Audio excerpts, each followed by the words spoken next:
Let's go, let's go, let's go. You already know. Gabriel in the building, Finally TV. Shout out to everybody. Happy New Year to y'all. Happy New Year. Another Voice of the Valley live coming to you. So we're going to just wait, let it percolate a little bit, get a couple people in here, you know what I mean? And we got a goodie for you today, man. I'm excited for this one. What's up? Angie's in the building. Of course, Angie got to be the first one in the building. Of course. Shout out super producer Big Angie doing her thing, holding it down constantly for Finally TV. You already know. So, Voice of the Valley Live gonna bring you a good one today. You know, usually when we're doing a Voice of the Valley Live, or not even a live, but like a Voice of the Valley is somebody, you know, pretty local and that's on the come up type of deal. You know what I mean? Not today, man. Not today. Angie, let me know how I'm sounding. I sound all right? I sound good? You hear me okay? Want to make sure. I'm excited, you know. We got some hip hop, you know, some legendary-ish, man. Some legendary-ish in the building about to come up. Actually, he here right now. I'm gonna spoil the surprise. You know what I mean? So I know everybody gonna start getting in here a little bit. Instagram got to do its thing, let everybody know I'm live and all that. But I do appreciate the one and only Chip Food in the building. What's going on, good sir? It's gonna be a pleasure of mine to chop it up with you for a few. We're not gonna keep them all night, y'all. You know, I got questions lined up, and then we gonna try to, you know, this man got things to do, man. So you know, we're not gonna do that, but. Y'all know I love 90s hip hop. Y'all know that. Y'all know I love 90s hip hop.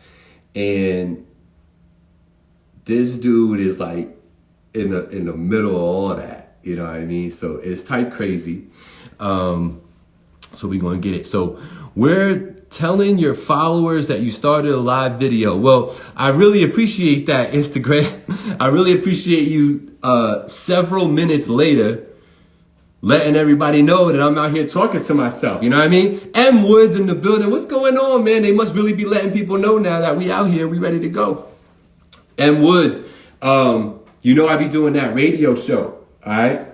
Well, maybe you don't know. So now I do a radio show, syndicated in 4 different locations across the world. So we got Canada, we got Guadeloupe, and we got Ohio, and we got Germany.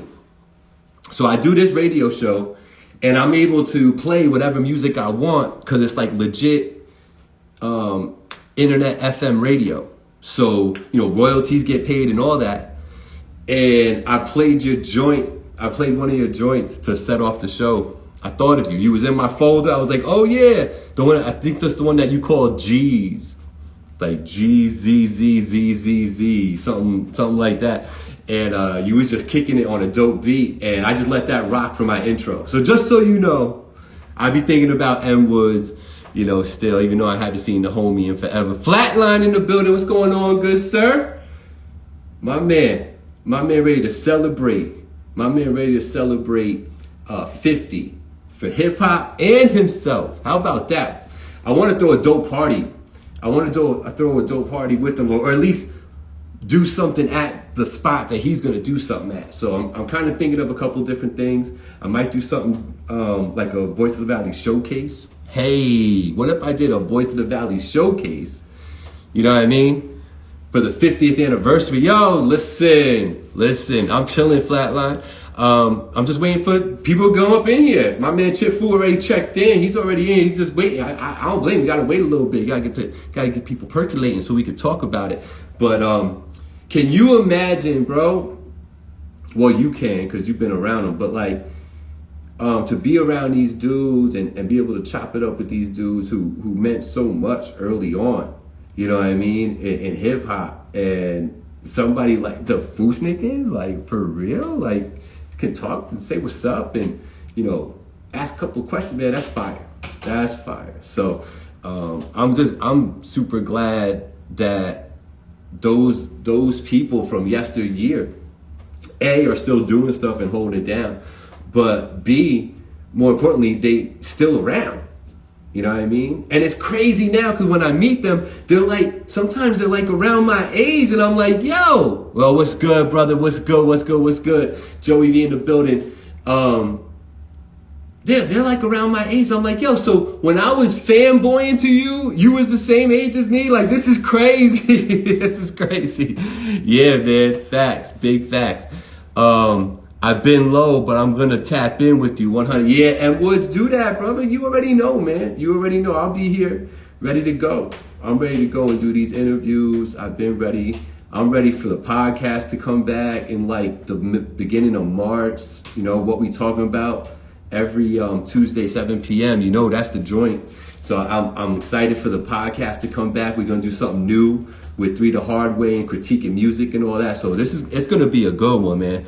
Yo, I got a Mikey De Niro in the building. What's going on, sir? What's going on, man? I'm about to have a conversation with somebody who I used to listen to as a youngster coming up, and you know, super excited. So I hope you guys are too. I really do. I really hope you guys are excited about this interview, man. It's gonna be fun. So let's get this going right now.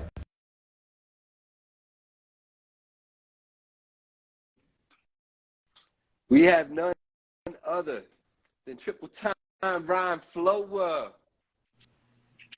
Jungle Rock Jr. 1/3 of the What's happening? We got Chip in the building. What's going on, good sir? I'm What's chilling, up, brother? man. I'm chilling. How are you? Super excited to have you, as you can see. You know what I mean? So first thing I want to do is just salute to you, man, and thank you for joining me for a couple minutes. No I problem, appreciate man. Salute to you too, brother. You know, one of the things that I had to do up front was we got to say salute to Good Look Seabrook. That's the homie right there. Very, yeah. Can you talk a little bit about how you know Good Look? We met at I did an interview with her at a radio station, and after we did the interview with my math classes, I asked her to come and do some poetry with the kids, and then from going and doing the poetry, she basically started her own workshops and everything. You know what I mean? Yeah. People proud of her for doing that. Just, you know, to me, it was more so like she just, you know, basically just came and just got her feet wet like how she was supposed to. And after getting her feet wet, she went forward and did what she had to do for herself. You know what I'm saying? She's doing big things, and you know, I thank God that you know those things are happening for her. She, you know, I've only met her on this medium, you know, so I've only spoken to her like this. And even from this way, you could feel this good energy that she gives off. You know what I mean? It's almost like it's in her soul, in her eyes. When she talks to you, you could just tell that there's such a good person in there with so much to share. That's a good person right salute there. To her, and salute to her book, you know, the Memory Lane book that she's got going on. You know what I mean? So I had to salute her because she is the linchpin for me for meeting you and be able to do this. So salute to her, and again, salute to you. All right. Okay. So Blizzard, what up? I'm sorry, Blizzard, the producer, Blizzard. I got a lot of people jumping on there. Blizzard, what on? I still need that heat from you, Collision, everybody that's on there. We are Flatbush, Natty Turner, I dot New York, Steph. Yeah, gallery. There it is. I love that. Right. I love that. Now, that's one of the things I wanted to say is like, yo, coming up, listening to you, bro, I didn't realize that you were like from somewhere else. Like you were born in Trinidad. Do I have that right? Okay. See that? It's like these things, like you don't realize listening as a fan that, okay, so he's just not from the block in Brooklyn. Like he's Trinidadian too. Like we don't realize sometimes, you know. So being born there and all that, and I've watched some interviews with you. I know that upbringing and that culture, you know, really helped you develop this love that you have for music and your willingness and desire to want to express it, you know, comes from a lot of that. And I think that's super dope about you. one of the things I wanted to ask you is, you know, a lot of us rhyme, right? A lot of us could be on the block spitting rhymes and battling and being that dude at the lunch table and winning, you know, showcases and things like that. But not all of us make it, man. So I wanted to ask you, what was that linchpin for you that took you from I'm a rapper doing my thing, but now I'm a rapper making it my business? Like, what was the point that got you there?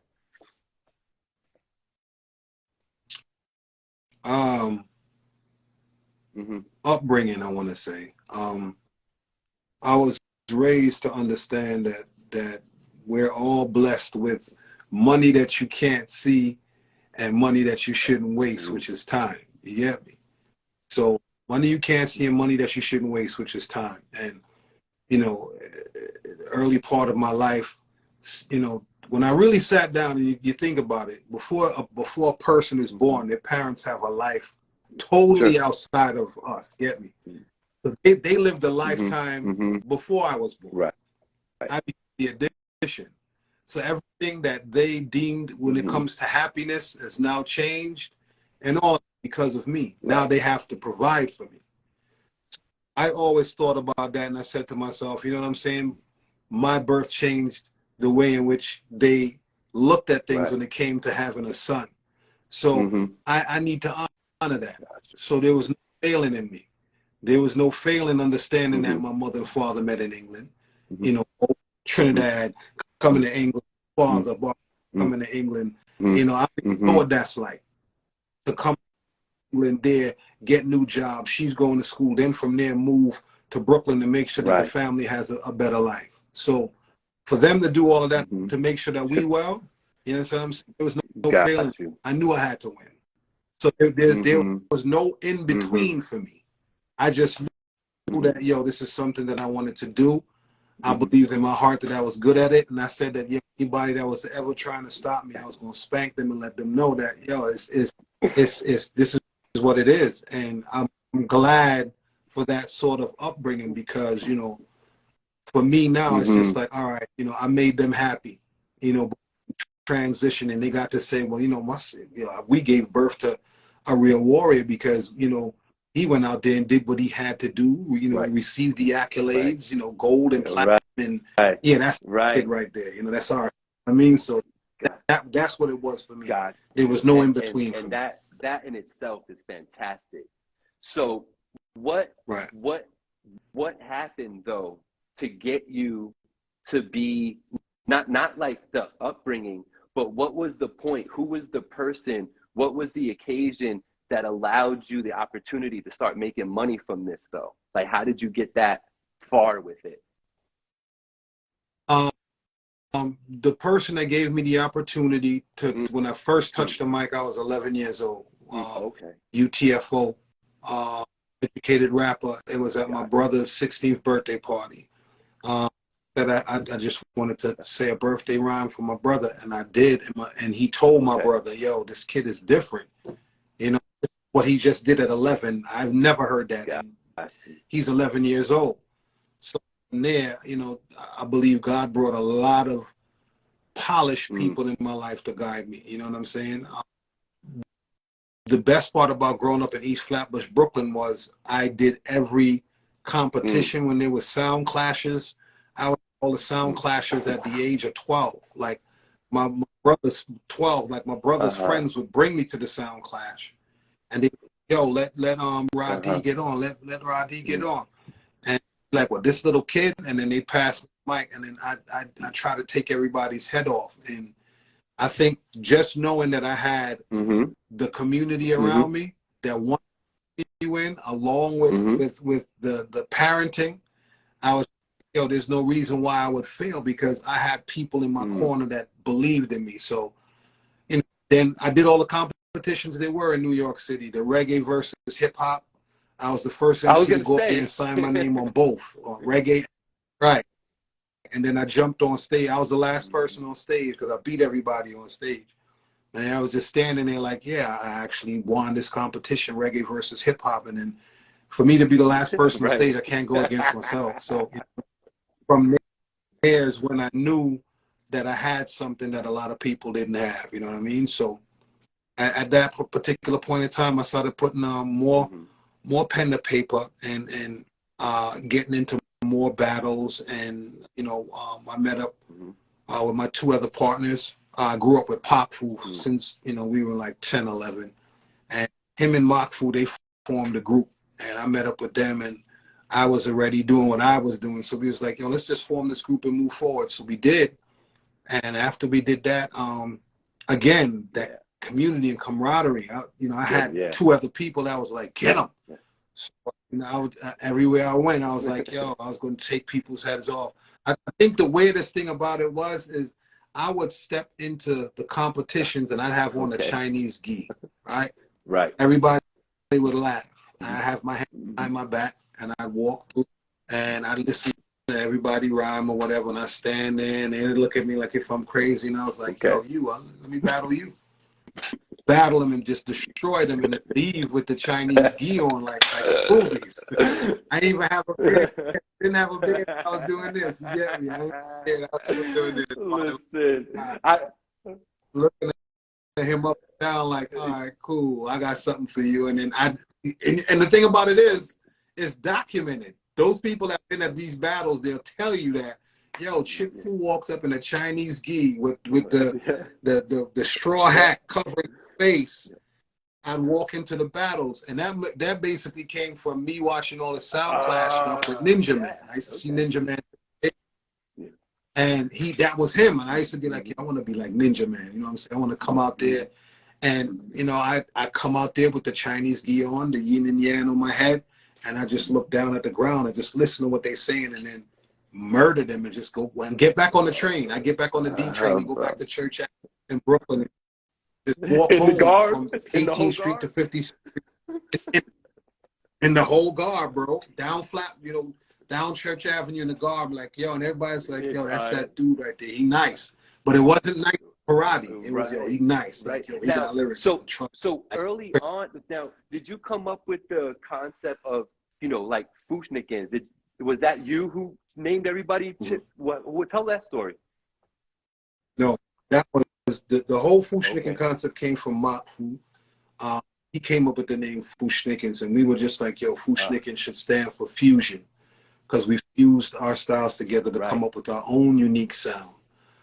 The whole karate thing was, I used to take martial arts. Like, seriously, used to take martial arts.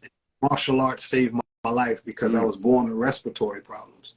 So my father was like, let me put him in karate to see if, that'll teach him how to breathe different, because, I was respiratory problems. And the way this thing was, it did help, because for me to rhyme how I rhyme, I don't sound like I'm supposed to rhyme like that if I was born with respiratory. So for me, I was like, I mastered a different way of breathing.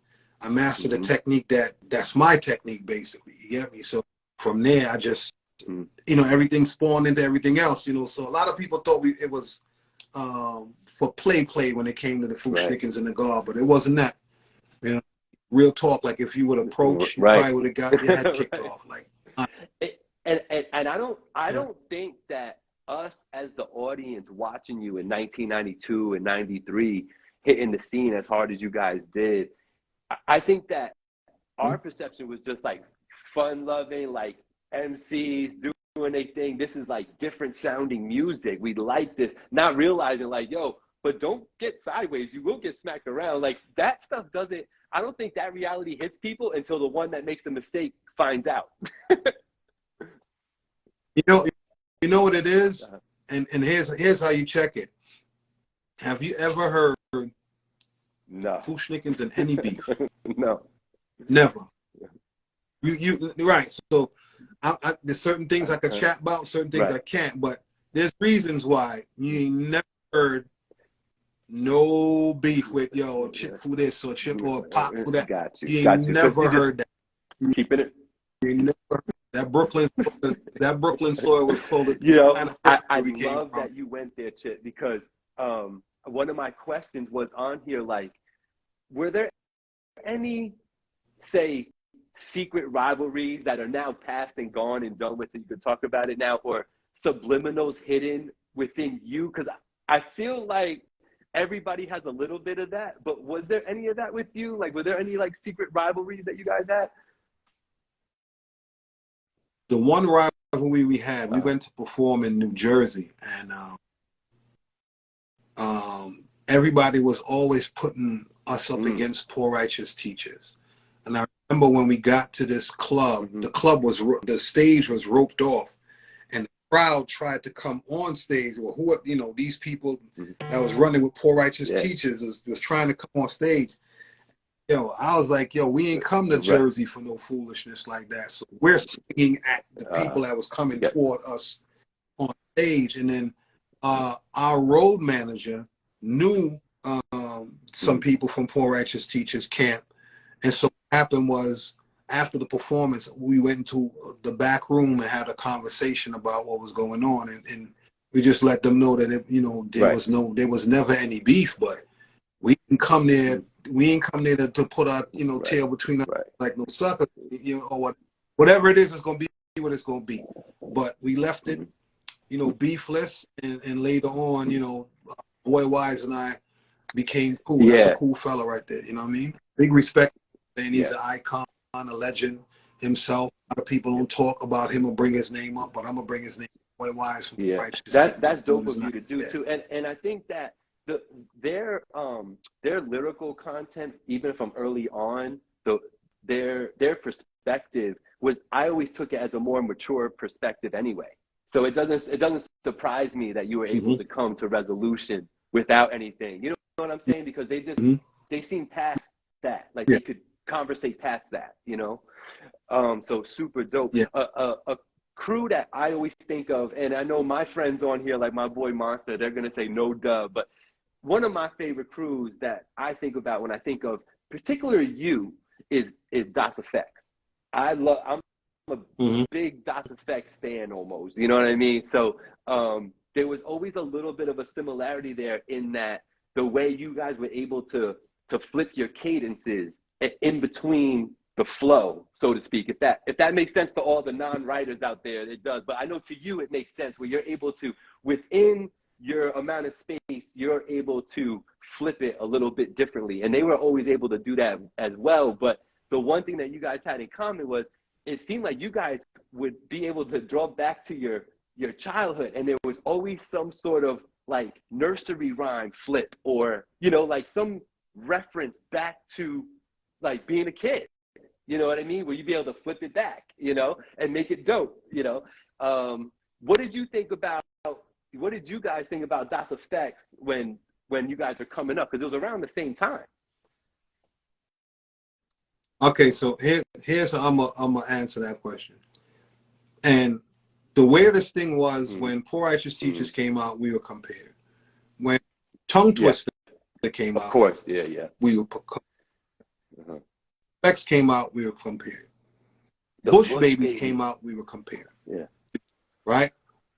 Leaders of the New School, when they came out, we were compared. Right? So when everybody always picks particular groups, I sit there and go, I know why, because there was a lot that we did in the group.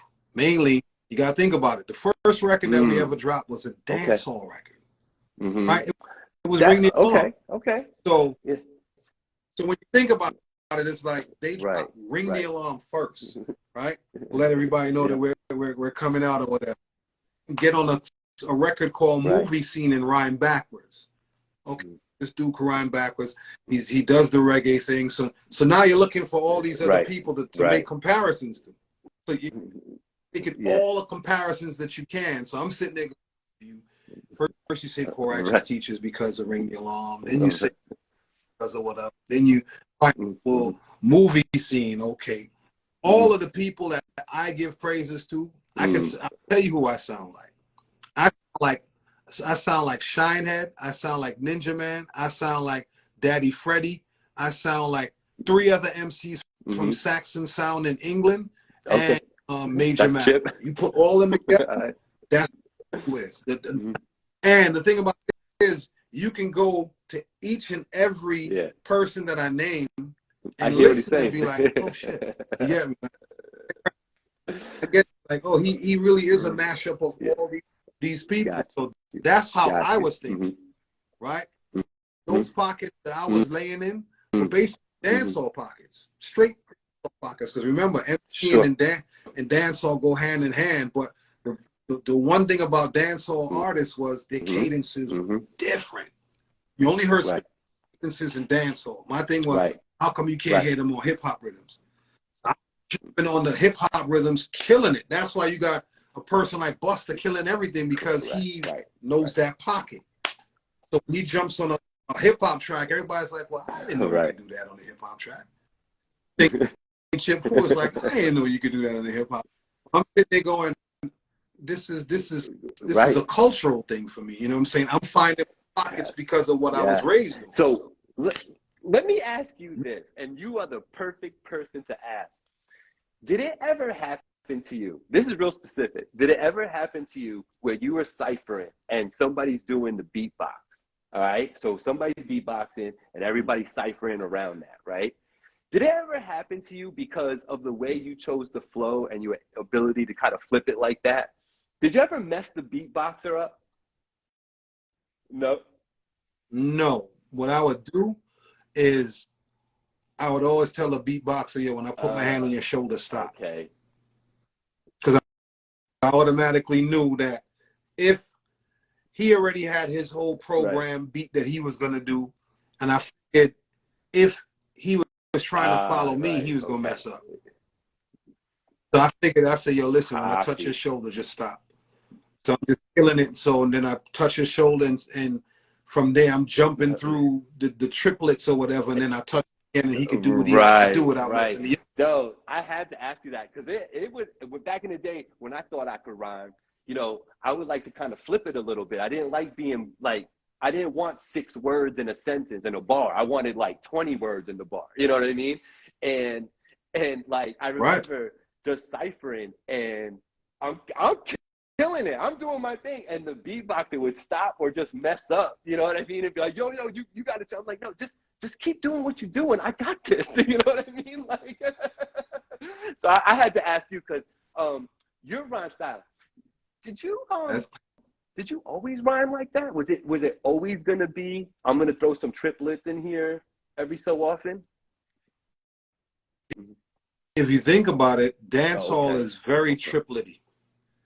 So I got all of that from dancehall records. You know what I'm saying? So I'm the only person that found a way to use, if you think about in the English term, onomatopoeia, which was word sound. When you listen to dancehall, there's a lot of that in dancehall. So in the English language, I'm going to put words to those sounds. So that's it on hip hop beats. So whatever pocket that a dancehall artist would find, I'd find that pocket and add words to that pocket. And audibly though too, you spoke about it in an interview where you spoke about a very legendary engineer, and you were talking about how he would make you spit it 2 different times and not even tell you why, right? Go ahead. Yes. Yeah. Bob Powers would say, all right, say it this way and say it a different way and stretch the words. And when he was recording me, he'd add any part from the 2 tracks that he took from me, because they would both fit. The only thing was, one track he said, be yourself, and the other track he told me to just enunciate more, right? There was a technique in these exercises I did to loosen my jaw, and said, now, when you say a verse, just enunciate on beat. So I would enunciate, and if there was parts that he felt was unaudible, he'd go to the other track, and you could hear what I said, actually. So that was actually like the perfect engineer for me, man, because I used to give other engineers hell. They'd be like, I can't. It was always crazy to me with you, because like, you were actually, you know, you weren't just mumbling through these triplets, man. You were actually saying things and putting things together and getting entendres in there once in a while, like, you know. So salute to you for that. I recognize that, bro. I know what you were doing. It was dope. You know what I'm saying? Bro, thank you. So, 1 second. before we go forward, shout to everybody that's on here. There's a lot of people on here I want to shout back to, but shout to everybody that's on here, man. We'll shout y'all right after. But absolutely. Join. Thank you for joining. If you don't know me, I'm Gabriel, Finally TV. You more than likely know this gentleman, Chip Fu of the Fushnikins, legendary MC for sure. You spoke a little bit about some of the other ties to dance hall, and there's actually another moniker that you have, Jungle Rock Jr. Jungle Rock Jr., yeah, that was a moniker I came up with because I was still signed to Zomba Publishing. Anything that I put out, they would actually own at the time. So I came up with the moniker, and I was putting out a lot of records overseas, and no one knew it was me until I came over there and toured doing those records. So the thing that's funny is I can go to several countries and not do a Fushnikin record and have the place, like I was packing stadiums in Italy, 5,000 strong, and myself, and I'm touring with Shaggy and Sean Paul and all these guys under that moniker, but they understand, all right, that those records that he's singing, we've heard those records, but we never saw the person. So when people see me there, it's like, yo, you look like, and I was like, yeah. Okay. I've heard you talk about that before, and it's like, it makes sense to me. It's crazy. Now, just a quick little hit. If you could rewind time, the contractual agreements that you actually signed, different ball game if you knew what you know now, or would you still have kind of done it the same way on the come up? Contractually different, on the come up the same way. Actually, because I would have made sure that I did more for myself. I think that I've given too much to the group, meaning the second time around it was supposed to be a solo album, and I gave up my solo album for another group album. And I think that I would have done the solo album at that particular point in time. But because, you know, how you're raised and everything, I was like, yo, we need to do another group album just to make sure we was all good. But that's the hindsight I would probably have changed. Other than that, there's nothing else I would have changed. You know what I'm saying? Yeah, I'm still nice. So I'm not even worried about it. I just like to talk about things like you who are veterans in the game and kind of been through it, because my audience is more of like the coming up audience now. You know, so to hear just you speaking on it, you know, it might help one of them down the road as they're going through all this. You know what I mean? So it looks like the Mr. Modem. Yeah, he wants to chop it up. That's with you my boy. Soon, you know what I mean? So no, that's actual family. He was saying, he's like, we got to chop it up. I just spoke to AD, he said. AD was a DJ for Latifah, and gave me her DJ, and from there, AD was like one of the best DJs I ever had, man. And understood, coming from both of us coming from East Flatbush, Brooklyn, he understood about the one drop, so when to bring certain things out. So I was blessed to have a DJ like that, man. You know what I mean? So super blessed. What's up, Dan? What's up, DJ Cancer? What's happening? Scribble. Wagwan. All these people. Mr. Modem. The conclusion out there. Shout out to you. If y'all ain't following Finally TV, please do so now. Every once in a while, I do cool things like talk to Chip Fu from the Fruit. It's like, you know, so rock with me. You know what I mean? I hear people. And if you're not following me, you can follow me too. Absolutely. You know what I mean? Much better chance of them following you, Chip. I ain't gonna lie. I'm just little old me. So I wanted to ask you this, and we talked a lot about writing, and if you can't tell, bro, I really used to I used to do that. You know what I mean? I just my nephew Rigor Mortis. All right, keep going. So I like to talk about intricate writing when I can with proven MCs like yourself, right?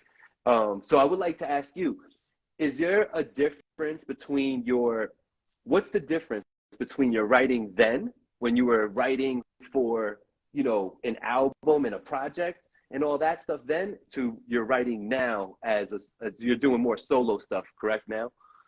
So what's the difference there in the writing perspective and how you're approaching it?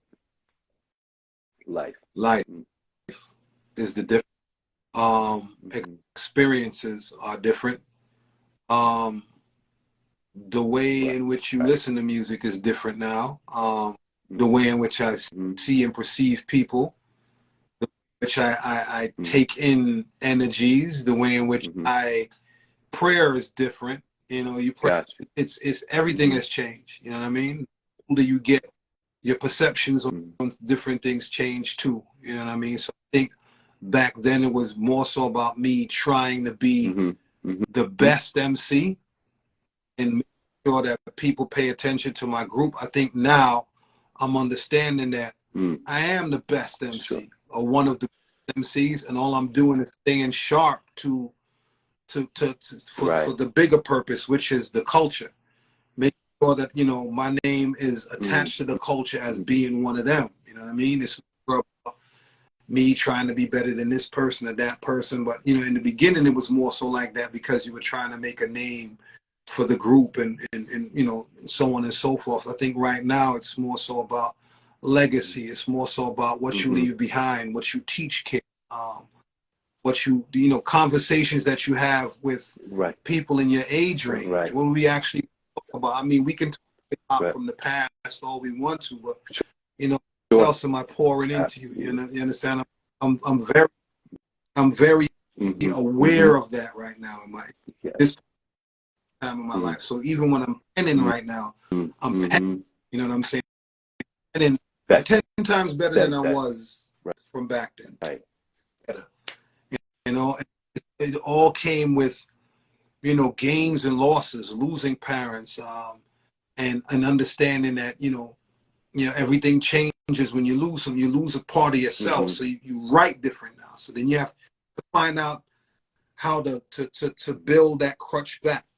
If that person was a crutch, if that person wasn't, was that situation removed because it was time for you to grow as an individual? You get me? So all those things change for me as far as becoming a better parent, a better father, a better sibling, you know what I'm saying, a better husband, a better friend, a better MC, a better teacher. I want to be the best at all those things. You get me? I don't want to be a situation where a person is like, yo, he was an incredible MC, but he was an idiot as a friend. You get me? Incredible person, you know, all around, where, you know, I feel better with that.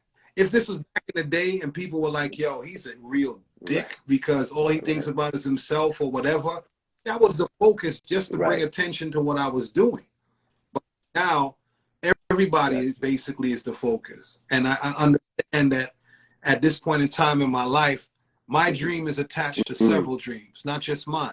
So if I think on my part, I'm messing up a lot of people and vice versa. So the move, understanding that about myself, and it's, you know what I'm saying, it just makes sense to me right now. So that's the difference when the pen moves now. You know, I could talk to the 19-year-old Chip Fu if I had to, and I believe I'd have him listening to me. You get me? I talk to adults, you know what I mean? I could step into different ciphers and cipher with the young ones and cipher with the old ones that want to take my head off. Like, oh shit, let me try to take my head off. And I'm like, I have to. Let me just, let me get my blade out. Hold on. And them still sharp, bro. Don't in my back. Please leave me alone. So got you. That's a great answer. Right there. You know, and something that I'd like to mention to you, because I don't think that all of you super talented, dope people, in which you are, realize something, right? I think that you should be super appreciative, if you are not already, of the fact that that fire to create still burns within you, because I am living proof of that flame. That flame can go out, bro. And to this day, it has not come back. You know what I mean?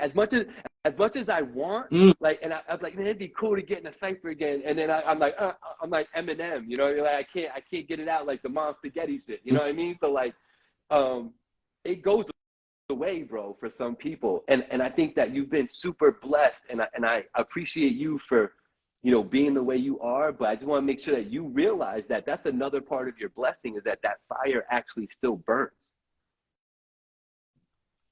I am super appreciative of that, and I think that again, Mm-hmm.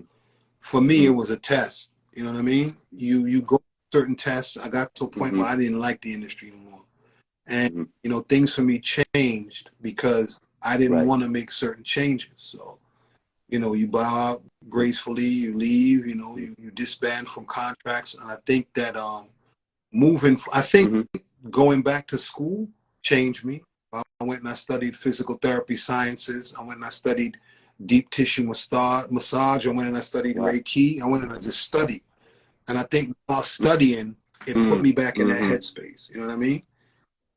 At the same time, when I was taking exams, I was able to help out my entire class because you had to learn the entire body, origin and insertion of every muscle in the entire body to pass, right? So within the class, you had 13 people from Germany, 7 black people, right? So the people from Germany was like, you guys will never pass. I was like, all right. I said, everybody meet with me on Tuesday. We're going to study. So what I did was I wrote a rhyme about the entire body with all the origins and insertions of the entire body. And I gave it out to everybody in class. I said, yo, once you learn this rhyme right here, you're going to pass the exam. So when everybody came into class, I was just like, yo, y'all ready? You just kick that rhyme in your head, and you seen everybody bopping, and we passed the exam.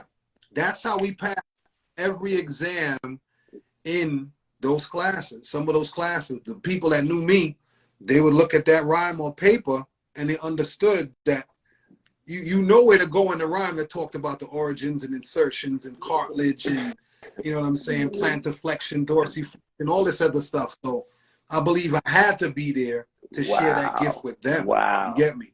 Because that class, they would have failed. They would have failed. So my thing was, God was saying, yeah, I'm going to put you here for a little bit. All right, let me move you here. Let me move you here. And then I got the love for music again, and that's why I'm still doing what I'm doing, because I understand, like I said, my dream is connected to everybody else's. So me being in that class, I understood that my dream was connected to theirs. Because all they do was pass the class so they could take care of their family. It wasn't about career. It was like, I need to take care of my family. And I'm sitting there going, you know something? Yo, we going to say this rhyme. And I beat on the table. We'd rhyme the rhyme. Y'all got it? Yeah. And I sit there and laugh because I see them bopping doing their test. Right. I knew they passed the test. They was like, yo, how are you guys getting 90s and 100s? I was like, don't worry about that. Right. I thought we wasn't going. And then the other thing is, you had to write certain things on the board, but I wrote everything backwards on the board so the people from Germany couldn't read it. So you had the people that my classmates were reading it from the other direction, understanding that I could write that way, and was like, okay, we get it, and we'll take the exams and we'd all pass. So again, sharing my gift was part of somebody else's I wish dream. I would have thought of that, man. Making rhymes about like the history stuff and science, it would have made school easier, bro. I didn't think of that. Yeah, that's what I do now in classrooms. When I go and I teach schools, when they say that there's students that's failing in history or failing in science, I sit them down and get them their favorite beat and be like, yo, we gonna write a song about whatever. What song you will? All right, this is my beat, and here you go. There you go. And and they'd pass. That is a phenomenal perspective and approach to that, man. That's really cool, bro. Yeah. That's cool. See, you different. Thank you. You different, brother. So I got 2 more questions. Yes. If you don't want, it's cool. But I just want to touch on, you know, you seem to keep touching on it too. What have you been up to lately, man? It's not just music. Let's talk about that a little bit. I've been up to, I formed a school initiative called Math, Music Appreciation, Art, Time, and Healing. I've been doing it for 10 years, working in colleges, working in junior high schools, and I work with teachers who are having problems trying to relate to certain kids because the old way of teaching doesn't work at all. You get me? So they would bring me in and be like, well, you know, these kids are not even feeling me. I'm like, well, you don't come, you come across as an authoritative figure. You're not coming across as a person that wants to teach. So I would sit in different classes and help the teachers, you know, be able to build that a curriculum, like a different way of approach. Yeah, different way of approach, that forum where kids could feel comfortable and you know, they can trust what they're learning. So I've been doing that for 10 years. We're about to step it up. I got some good news today. I can't even say when it that, but we're stepping it up 10 notches now. 10 notches from before. All levels. I've been up to that. Formed a video production company and a music production company with my boy Steph called Black Ink Entertainment. We just dropped three singles. We have 3 singles at radio right now. That's doing pretty well in New York. And the legs are building. So I'm just, the legs are building. God is good, man. The legs are building. There's a song called Like Us. There's an Afrobeat song called My Joy, and then there's another song called More Amor. It's crazy. So you have these different songs at different radio stations. People are just like, well, that can't be the same guy because they're playing a different song. They're playing like a hip hop song at Hot 97, killing them with lyrics. So you got this Afro, you got this. So the groundswell actually is and you're putting it's definitely dope. Are you featured on these? Like, what's going on? No, I'm putting out that's fantastic. Right now. Salute to you. Now, can you know the way they're consuming music now? Can somebody jump on their phone and find these songs from you? Well, they're actually going to be released in February. The one thing that we service DJs and we service radio, and we did things backwards, but it actually worked for us, which is kind of crazy because radio just started playing it like, yo, we're playing it. I'm sorry, this is dope. Now we're playing catch up. Like, all right, we still sitting on this stash of records, 80 strong record stash, where we just like, yo, let's just make sure we just we patch everything up right now. We're about to do some videos. Shout to DJ Enough at Hot 97. Shout to S1 at WBLS. Shout to all the DJs that's been playing it in New York City. And yeah, we moving forward strong. Shout to YMVS Shampoo, my boy, who's basically running and doing radio for me. So it's gonna be crazy in a minute, man. Baby, I'm February, so it looks like I got something for my birthday coming. So this is good, bro. Yeah, gonna be. Listen, it might be one of them records where you hear it and you might be like, "Shit, I need to pick my pen up." Trust me, it might be. It might be one of those, if you did that to me, holy, I'd be eternally grateful if that flame got sparked up again. Let me ask you this. This is a topic. You know, being a man who loves hip hop from early on, you know, my first record that I listened to from hip hop was the Fat Boys, My Nuts. I don't know if you know that song, but Fat Boys had a song called My Nuts, and he wasn't talking about his nuts; he was talking about his 2 boys. The whole song, but it was like a metaphor, right? So that was my first introduction to hip hop, and since then, you know, it was all, you know, Big Daddy Kane, Rakim, you know, Run DMC, like that was all me, you know, and loving lyrics and listening for lyrics and all that. I get into heated discussions about top lyricists nowadays, you know, because I pull out names like Pharoah Monch.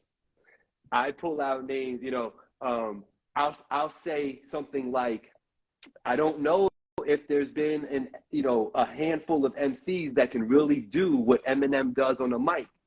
And I'll get into a long, heated debate about that, right? So to ask you, who do you think are some top lyricists in the game? Maybe of a little yesteryear, but just generally speaking, the here and now, who are some dope lyricists to you? Myself, Pharoah Monch, Royce the 5'9". Man, what is that kid? He used to be in Slum Village. They brought him. He was like the last person to join Slum Village. L's High. Elzai, yeah. Elzai, nice. The golf. Rakim, all Yeah. the MCs from the past, Rakim, Redman, Eminem, I still give it to them. You understand what I'm saying? But when it comes to level of lyricism where Eminem is at right now, the only person that I would expect that from as far as cadence and presence and everything will probably be Pharaoh, Busta, myself, and it'd probably be 2 or 3 more. Gift of Gab. What about Crooked Eye? Crooked, yes. Listen, let's just say Slaughterhouse. Now let me ask you. I know you'll be honest with me. Joe Budden, dope MC of all time or no? Okay. He's all right. That's what I wanted to know. No, but one thing I'm not going to take from him is he's a very creative MC.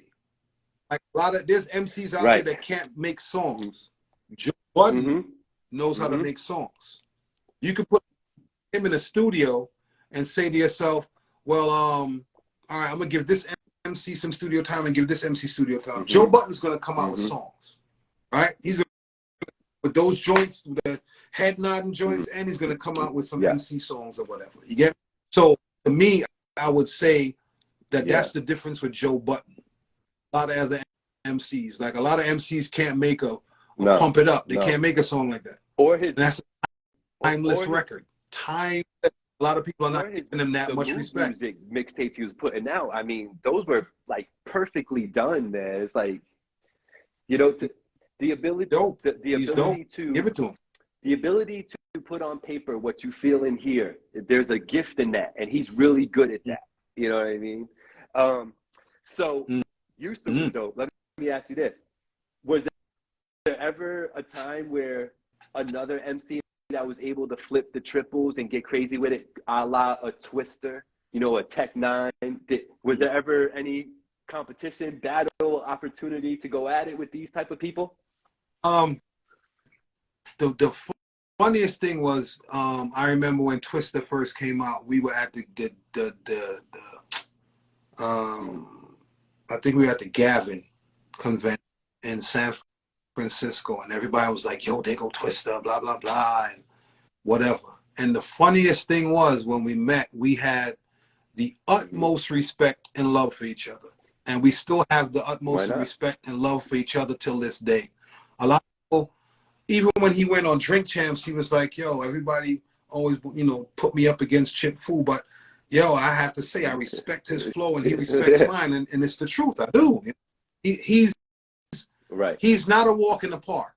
He's not a walk in the park. You know, there's certain people you'd be like, nah, I got him covered. My boy is not a walk in the park. Simple and plain. Will that be a hard whatever? Of course it will. Am I afraid to whatever? It is whatever. But that's my equal. That's my brother. And a lot of people know that if you went on his video, when he had a video called Peace is the Word, I'm in that video with him. But a lot of people even know that. I'm in the right next to him in this video. What you doing? You get me? So, yeah. But it was like a me wanting to battle or Tech 9 and I speak all the time online. Yeah. He'll see something that I did, and he'll put all the fire emojis and be like, get him. He'll put up. I do the same thing. The same thing with Twister. He'll jump on my page and be like, yo, keep going, OG. You know what I'm saying? And vice versa. That's super dope. And, you know, we can't talk to you and not say, you know, RIP to Phife Dawg. I know that he was an integral part of, you know, what y'all was doing. So he's sorely missed. I miss that, brother. What he brought to the table. Yeah. And then, of course, man, like, y'all did that, like, you guys introduced Shaq to the hip-hop world and give him credibility and all that. Like, are you still cool with Shaq? Is that like a relationship forever? Because he mentions you all the time. Yeah, we're still cool. I spoke to him the other day. I'm jealous, man. I wish I was you, bro. We have those small conversations, man. Like, hey, what's up? How's the family? How's everything going? We have those conversations, grown man conversations. Sometimes be long, you know what I mean? But I understand he's super busy, he'll shoot me a text. I'll shoot him a text, vice versa. Sometimes he'll shoot me some music. How does this sound? You know, this sounds good, you know, blah, blah, blah, whatever. And he do what he got to do. But that door is always open, man. That door is always open. And I love the fact that it's vice versa. If I needed to talk to him about whatever, then I know I could call him up, you know. Yeah, there's a bond there. And that's super cool for me to hear, man. That's super cool for me to hear. I'll be mad at myself, man, if I watch this later and realize that I just kept talking and keeping you out here. So I don't want to do that. I don't want to keep you too much longer, but I do appreciate all this time you spent with me. You know, I did not expect this at all. So salute to you. Salute to everything you brought to the table, your contributions, your love for the game, your willingness to help people. And, you know, you could have very easily taken all your the gold and platinums and just packed up shop and went and lived somewhere comfy. But instead, you know, you're out here helping the community and helping kids and stuff. And I just think that that's super dope, man. So if nobody said it to you today, because I'm sure they said it to you in the past, salute to you, man. Thank you. I appreciate that, man. I appreciate it. Just to end it. Brand new album coming called Royal Blood. We're mixing and mastering. There's a new track also that's coming out with myself and Shaq, man, and it's different. It's on a reggae beat this time around, so he's trying his hand at that. He sound like he's trying. That's fire. Killing it. Trust me. So fire. He's killing it. We got a lot of things in store. We're just taking it one day at a time. Shout to everybody that's on here, man. Bunch of people. I just don't want to do. But everybody that's on here, man, if we know each other, peace and shouts to you guys. DJ Kanzer for the beats. All the producers that's on here that gave me beats, thank you. Everybody that's on here that's family, and everybody that just jumped on just to shout me out and talk to me. Make sure that you follow this guy right here that's doing all these interviews, man, because he has some dope interviews, man. So make sure you stay in tune and follow him, man. And all the artists that are on here that are probably looking for a platform where you can say what you need to say, this might be the gentleman to give you that platform. So don't take any of this thing lightly or whatever. If you're here, you're up here for a reason, and you never know. Submit music to him or whatever, and get to talking, and you know what I'm saying. This is where everything basically begins at. You get me? You get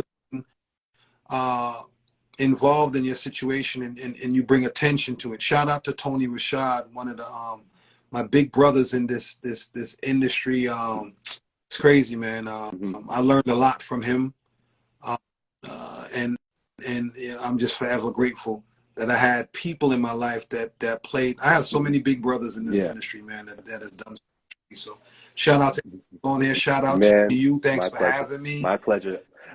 So I don't know if you follow me. I'd be blessed if you did, but I'm in the DM. So I'm gonna hit you up when I hear you and Shaq on a reggae beat, and I'm going to ask you to come talk to me again. I just want you to know.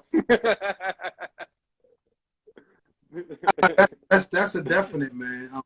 I'm gonna talk to you again. There's projects, Afrobeats project. We got the 3 singles out. That's right now at radio. Thank God for that. And just stay tuned. This album is gonna be a real.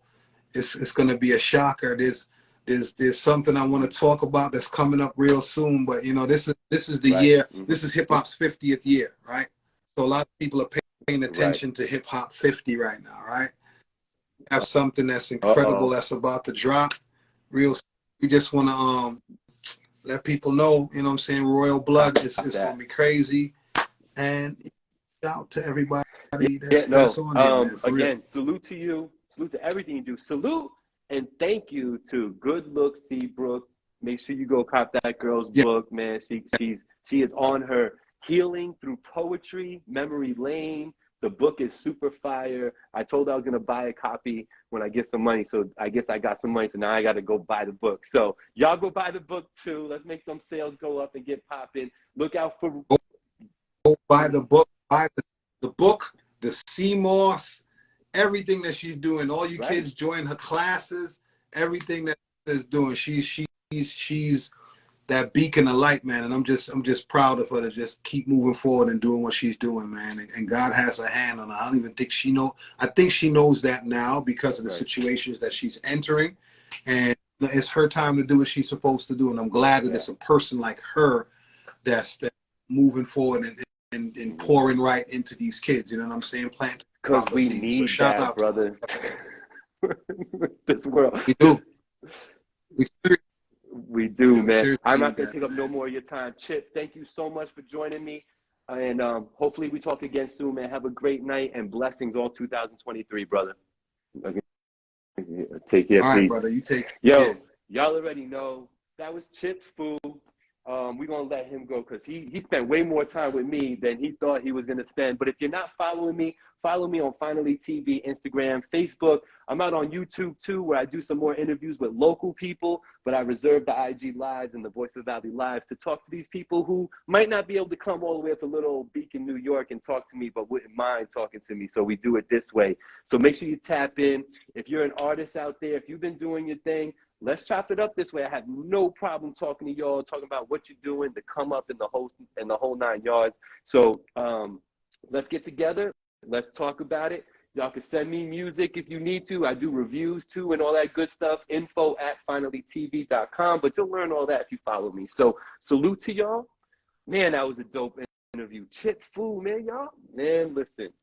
He's one of them dudes that as an MC, we're always going to be careful around him because you didn't want to deal with that attack he was going to give you because he was going to go crazy.